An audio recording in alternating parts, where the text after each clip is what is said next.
At 3:47 a.m., in the forgotten radio tower at the edge of Ramstein Air Base, Elena heard something that shouldn't exist.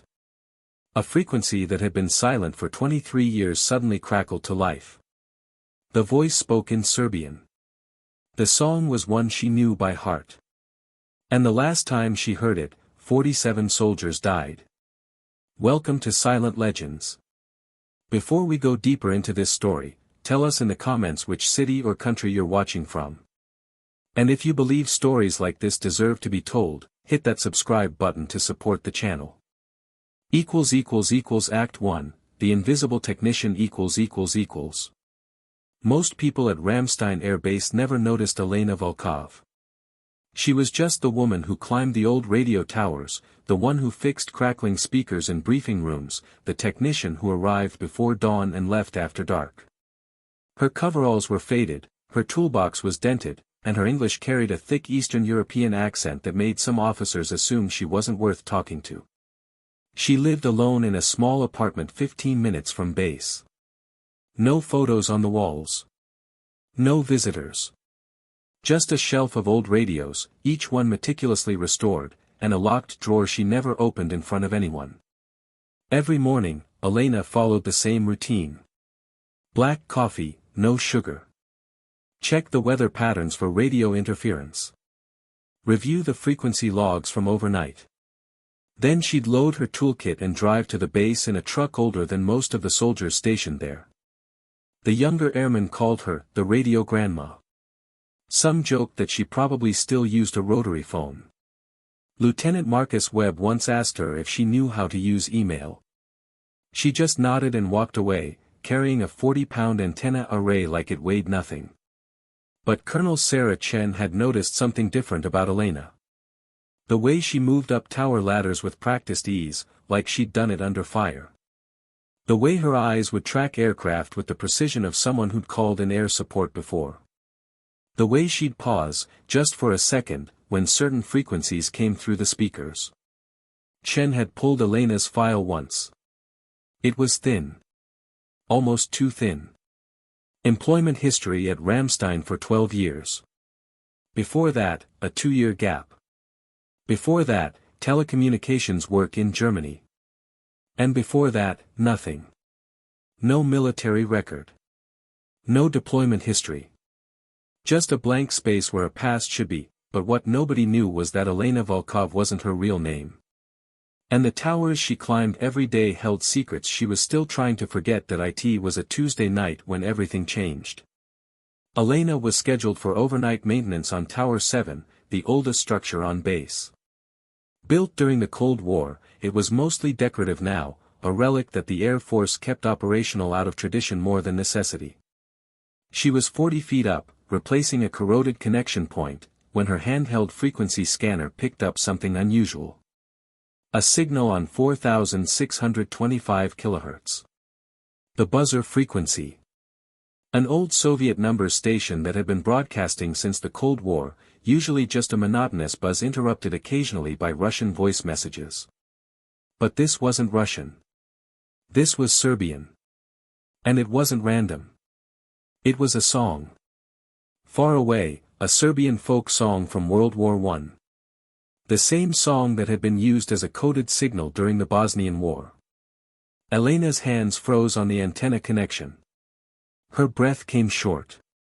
For a moment, she was no longer on a safe tower in Germany. She was back in Sarajevo, 1995, headphones pressed tight, listening to the same melody crackling through the static before the artillery strikes began. She descended the tower faster than she should have, her boots hitting each rung with controlled urgency. Back in her truck, she pulled out equipment that wasn't part of her official toolkit. A modified SDR receiver. A laptop running signal analysis software that wasn't available to civilians. And a notebook filled with handwritten code she'd memorized decades ago. The signal repeated every 17 minutes.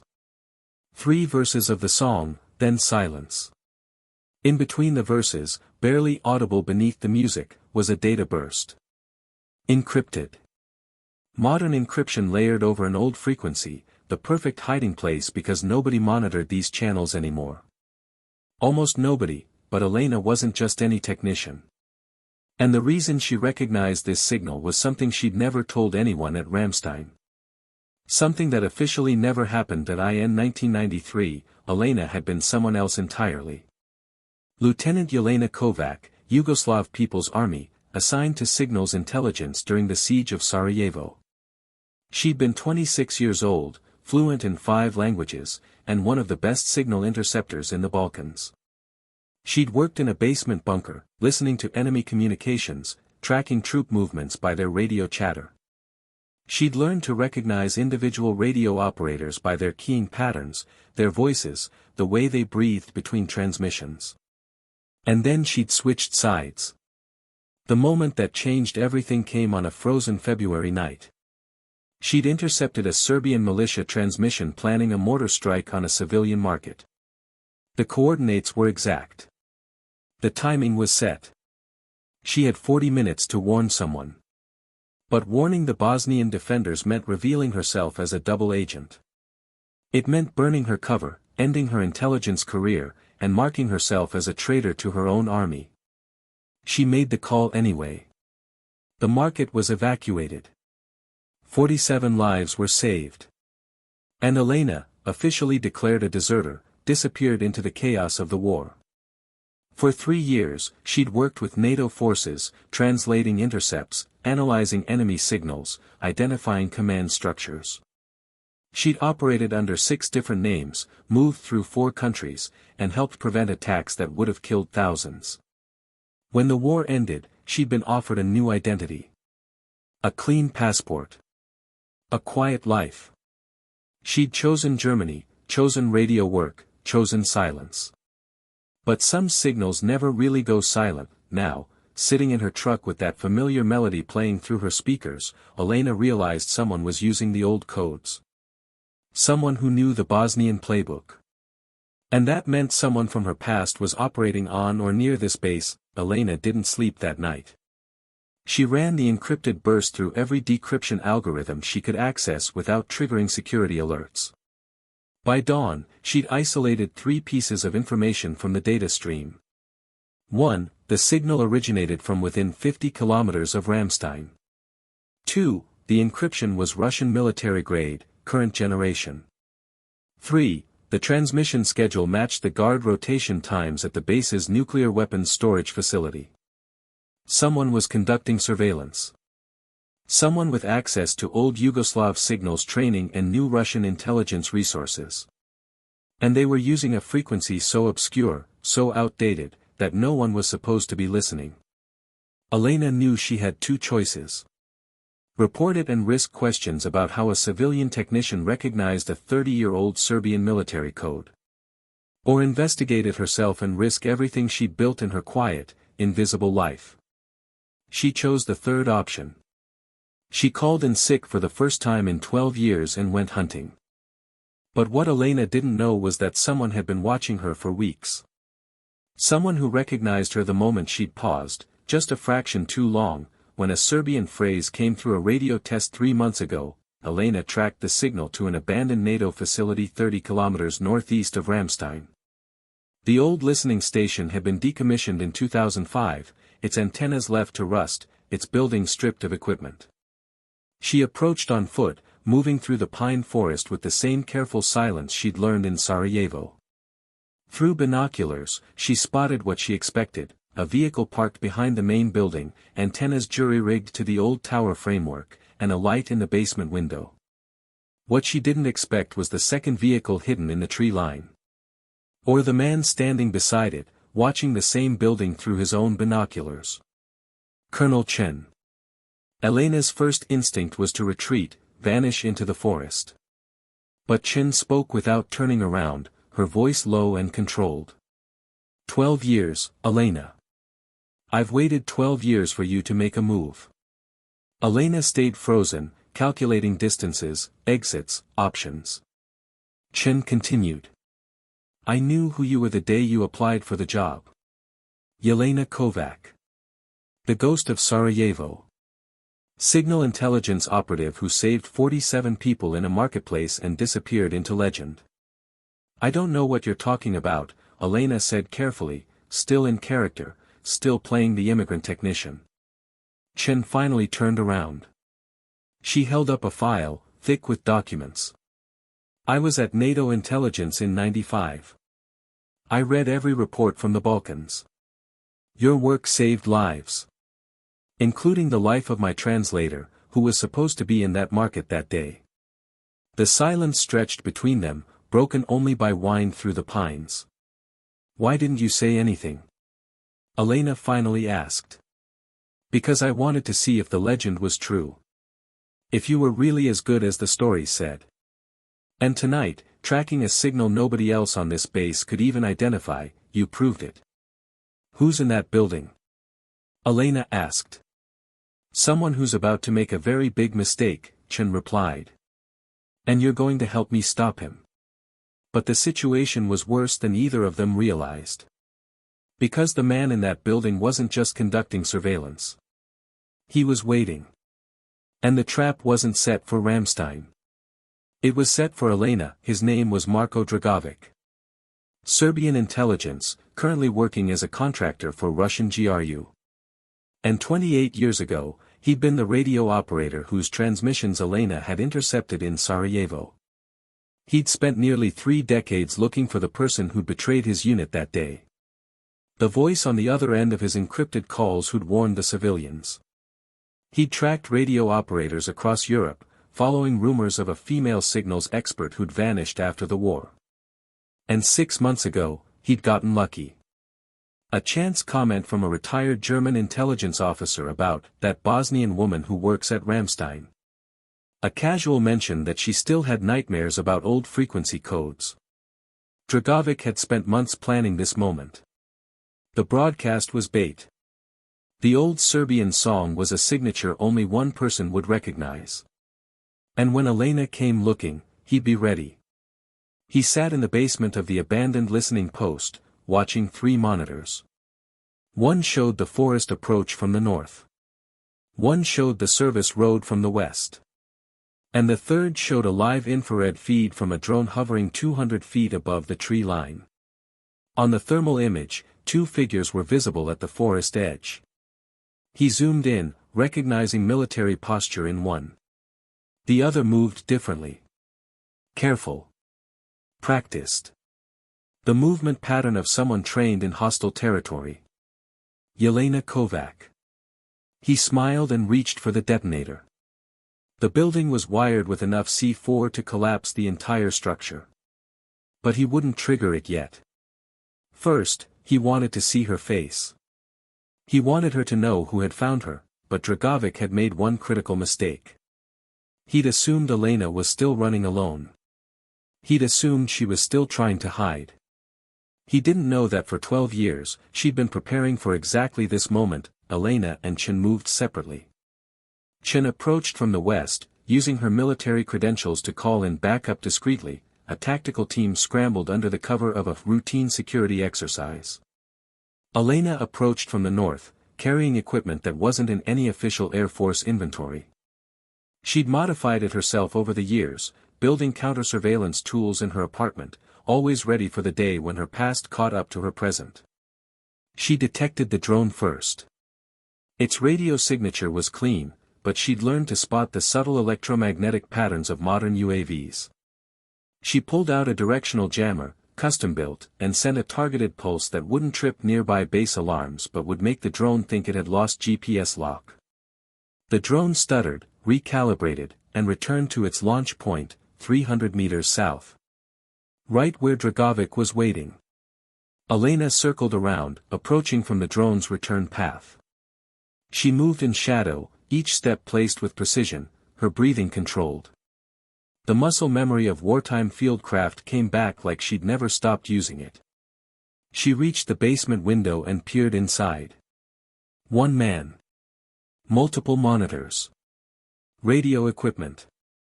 And a small device with a red LED blinking on the table beside him. A detonator. Elena recognized the setup immediately. The building was rigged. If Dragovic felt threatened, he'd bring it all down. She had 2 options. Breach and try to neutralize him before he could trigger the device. Or trap him inside another way. She chose radio warfare. From her toolkit, she pulled out a portable transmitter and tuned it to the exact frequency Dragovic had been using. Then she began broadcasting on the old Serbian codes, but with a twist. She sent a message in the voice procedure format used by GRU handlers, the specific pattern Dragovic would recognize as coming from his superiors. Operator 7, abort mission. Compromise detected. Extraction in 10 minutes at Rally Point Zulu. Inside the building, Dragovic's head snapped up. The message was perfect, authenticated with correct call signs. But something felt wrong. The timing. The abruptness. He responded. Operator 7 requesting confirmation. Authentication code. Elena smiled in the darkness. She'd intercepted enough Russian intelligence traffic in the last 3 decades to know their authentication procedures. She sent a valid code, one she'd memorized from a compromised Russian operation in Ukraine 2 years ago. Dragovic hesitated. Then he began packing his equipment, moving quickly but carefully.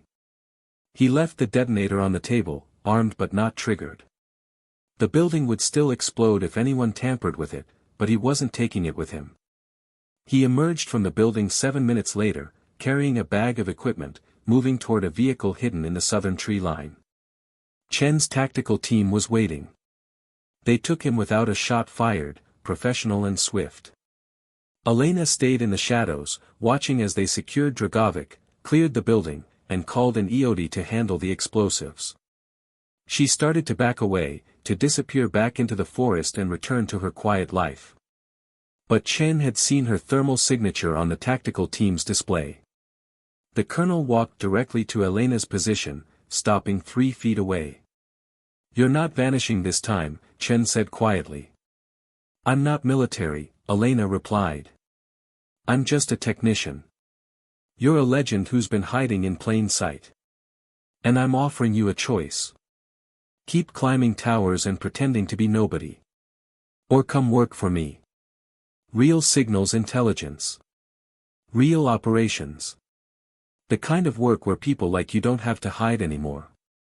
Elena looked back at the building, at the tactical team, at the life she'd built on silence and anonymity. For 28 years, she'd been running. But standing in that forest, watching them load Dragovic into a transport vehicle, Elena realized something had shifted. She wasn't prey anymore.